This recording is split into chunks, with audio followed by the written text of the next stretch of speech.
there's been an important meeting with leading voices of the crypto industry or the cryptocurrency regime, as it were, actually talking with the government, trying to sort out a lot of differences which exist. The government looking very closely at crypto finance as a key measure for the future. But what are some of the concerns? Well, the bottom line is this: in that crucial meeting, it was more or less agreed upon that the government cannot and should not stop crypto, but there's a need to regulate it. It was the first meeting of MPs in a big panel where they met representatives of representing crypto finance industry associations and stakeholders, because there's a lot of question marks which need to be asked on whether the security of investors was being guaranteed as far as crypto finance in India was concerned. So that security, that safety angle of the funds of investors, that was a big concern. There were concerns as well as raised by some others on many other aspects of this. Sources indicating that an MP who attended the Parliamentary Standing Committee meeting today indicated that the government is planning to bring a new bill to regulate cryptocurrencies. So there are lots of questions, and we're going to talk about a few of the problems that actually exist, which have been highlighted. Joining us, Ramesh Kailasam, CEO of India Tech; Mohammad Khan, the spokesperson of the Congress; Rajat Sethi, who is an economist and political analyst. Thank you all very much for being with us. Mr. Kailasam, one of the concerns which has been stated, and for example, let's start off with what the RBI has said.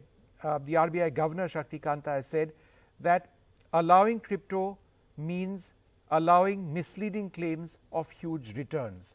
So let's deal with that first. Is there hype over crypto? Well, if you look at the whole market as such and the way currently it's behaving, and this is something as India Tech, we had brought out a white paper and a proposal which we had submitted to government where we had listed out a series of concerns that needs to be addressed. But at the same time, we also made it clear that ban is not the way forward, regulation is the way forward, because we can't be obviously potentially be robbing the opportunities that exist in this space when the whole world is taking advantage of it. And there are countries which are now stacking cryptocurrencies and so on. So one of the fundamental thing, as you rightly pointed out, our recommendation was that let's not accord it the status of a currency that takes away, and RBI is right in its own thinking that according the status of a currency would put the legal tender at risk, and at the same time the potential for misuse increases. I'm not saying that the potential for misuse doesn't exist or go away, but the potential for misuse reduces once you accorded the asset status. Now, once we have accorded the asset status, there are multiple dimensions that have to be tightened in terms of nuts and bolts, whether it is relating to the Ministry of Corporate Affairs or taxation law or FEMA or anti-terrorist kind of fund financing, or for that matter, anti-money laundering and so on, all of which can be addressed. So there are two ways to look at it. And certainly on the, and there was a talk about advertising and so on.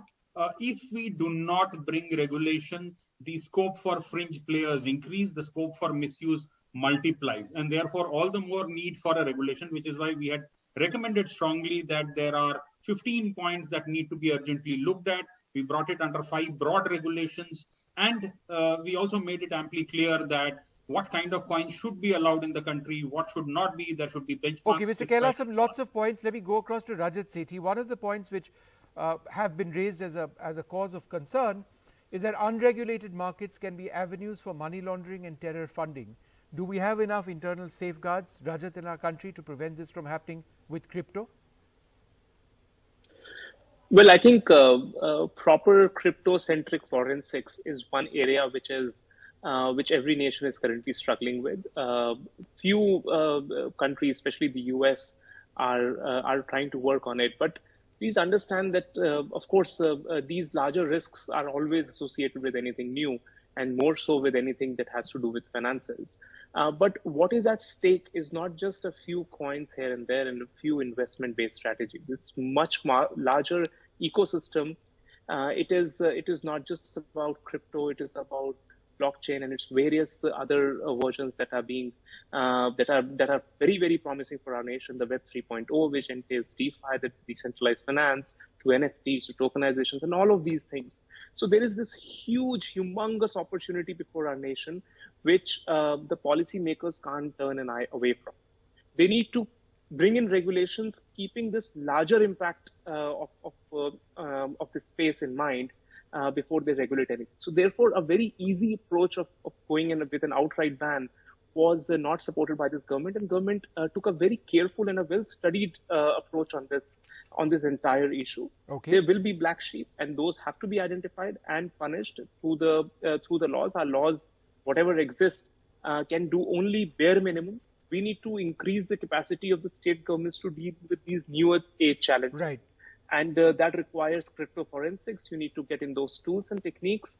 A lot of people in this space which are not operating in the dark web are happy to assist and work alongside the government. So this needs to be regulated in so many ways, Rajat. Yes, This is the point you're mentioning. right. Saugata Roy, the Trinamool Congress Lok Sabha MP, is also with us. He was there at this crucial meeting today. Mr. Roy, are some of your concerns or the concerns of your party with regard to blockchain and cryptocurrency, have these been addressed satisfactorily by the government?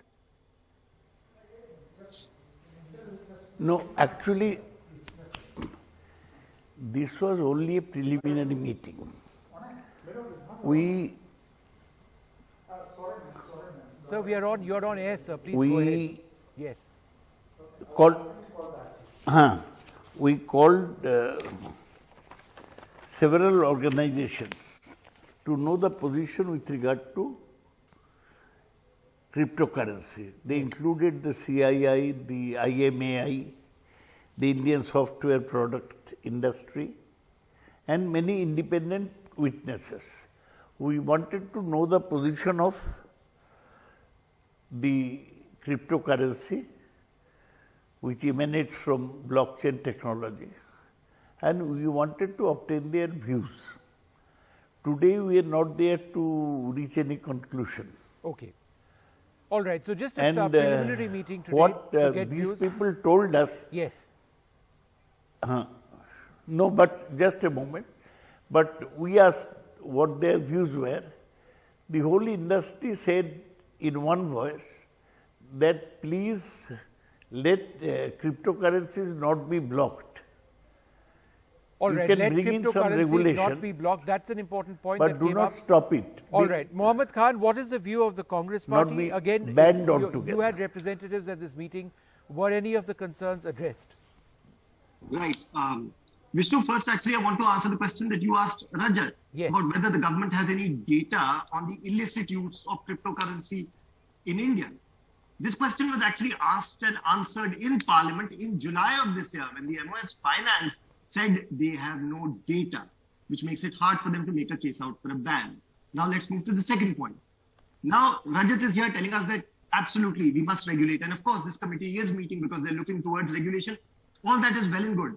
But Vishnu, this is a stark departure from January of this year. You must remember in January of this year, this government in the Lok Sabha bulletin as the business for that parliamentary session listed a bill which would ban cryptocurrency.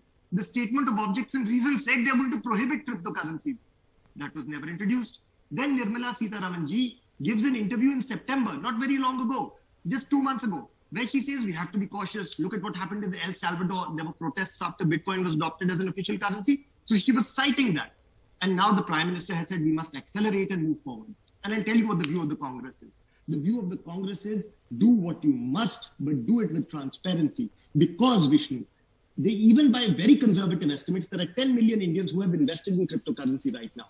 All of these are, not all of these, many of these are very, very young people. Okay. And therefore, there is a very urgent need for there to be a transparency with regard to the bill. All right. Greater Publish the transparency, bill. need of the hour. Publish the bill. Rajat, you and want to please respond the to that? emphasis on educating. I just make this last point and conclude, and Rajat can respond to that as well. Any bill must place the responsibility of educating investors on these crypto exchanges. Okay. There's a lot of evangelism out there, but very little education. Okay. Rajat? I think for crypto evangelists, politicization of crypto would be the last thing on their mind. Absolutely the last thing. They absolutely don't even care about sovereign authorities, forget about political parties like the BJP or the Congress. They don't even exist for them. So I think the challenge before the nation is huge, and we need to understand it's just the government of the day which has to handle a lot of complexities, with which even a lot of top-notch computer science professors also don't understand the entire gamut of this. So it's a complex subject. If you go about outrightly banning it, how can you control what's happening between two computers over the web? You cannot peep into individual computers. Look at the case that happened in Bangalore recently. It's really hard to even understand that whether this. No, fair enough. I think this is where a lot of industry people have been interacting with the government at various levels, at the SEBI level, at the RBI level, and even with the finance ministry. And it is for this reason that the government understood that it is really hard to go about banning something the way China did. And it is going to, right now India sits at some of the finest developers of the cryptocurrency in the whole world. We are the human resource capital of the whole world for this such a futuristic technology. Why should government of India not look at tapping into this potential? That's absolute rhetoric. And they are going about it, and they are constantly changing and revising their You're trying to create a new asset class. You must consult with the people wwho are investing. FICCI, CII, with all due respect to them, fantastic organizations, but they represent a very small elite segment of industry. Who should they speak to? This is why we have a pre-legislative consultation policy, Vishnu. I'm so glad you asked. That policy, enacted in 2014, says that any bill must be put out in the public domain. So people like you and me can send in comments. There is a system whereby these comments are funneled into changes or amendments. And unfortunately, that is something that the government has followed more in the breach than in the observance. So therefore, this is the best time. Crypto is actually a good case study for the government to implement that. All right, well, let's hope that process of implementation works out. We're out of time on this debate. I'd like to thank you all very much for being with us.